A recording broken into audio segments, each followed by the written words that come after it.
ఆడించి అష్టాచమాడించావమ్మా నీ పంట పండిందే ప్రేమ నిజంగా నెగ్గడం అంటే ఇష్టంగా ఓడడం అంతే ఆ మాటే అంటే ఈ చిన్నారి నమ్మదేంటమ్మా నిజంగా నెగ్గడం అంటే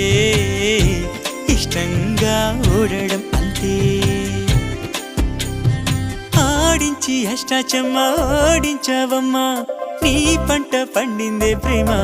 నిజంగా నెగ్గడం అంటే ఇష్టంగా ఓడడం అంతే ఆ మాటే అంటే ఈ చిన్నారి నమ్మదేంటమ్మా నిజంగా నెగ్గడం అంటే ఇష్టంగా ఓడడం అంతే